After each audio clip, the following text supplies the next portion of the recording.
మార్కాపురం పట్టణంలోని మెప్మా కార్యాలయంలో ఆర్పీలకు పోషకాహారం మరియు దాని ప్రాముఖ్యతపై అవగాహన కల్పించేందుకు ప్రత్యేక కార్యక్రమం నిర్వహించారు. ఈ కార్యక్రమానికి పట్టణ స్థాయి సమాఖ్య అధ్యక్షురాలు డి రమణ అధ్యక్షత వహించారు. సీఎం ఎం ఎలీషా బాబు, క్లస్టర్ ఆర్గనైజర్లు హాజరయ్యారు. ముఖ్య అతిథిగా విజయవాహిని చారిటబుల్ ఫౌండేషన్ జిల్లా ప్రోగ్రామ్ ఆఫీసర్ టి రంగారావు పాల్గొని మాట్లాడుతూ సమాఖ్యల సభ్యులకు నాయకత్వం వహిస్తున్న క్లస్టర్ రిసోర్స్ పర్సన్ తమ గ్రూపుల్లో పోషకాహారం ప్రాముఖ్యతను వివరించాలని సూచించారు. ప్రభుత్వం అందిస్తున్న రేషన్ బియ్యం మరియు పాఠశాలల్లో విద్యార్థులకు ఇస్తున్న సన్న బియ్యంలో iron, vitamin A, folic acid వంటి సూక్ష్మ పోషకాలున్నాయని తెలిపారు. రోజువారీ ఆహారంలో స్థూల పోషకాలతో పాటు సూక్ష్మ పోషకాలు తగిన మోతాదులో తీసుకోవడం ద్వారా అనేక వ్యాధుల నుండి రక్షణ పొందవచ్చని చెప్పారు.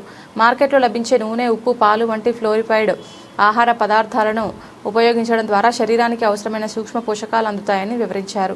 అలాగే వ్యక్తిగత పరిశుభ్రతతో పాటు పరిసరాల పరిశుభ్రత పాటించడం ద్వారా సీజనల్ వ్యాధులు నివారించవచ్చని సూచించారు. వేసవి కాలంలో డీహైడ్రేషన్ సమస్యలను నివారించేందుకు తరచుగా నీరు తాగాలని, మధ్యాహ్నం 12 గంటల తర్వాత ఎండలో తిరగకుండా జాగ్రత్తలు తీసుకోవాలని సూచించారు.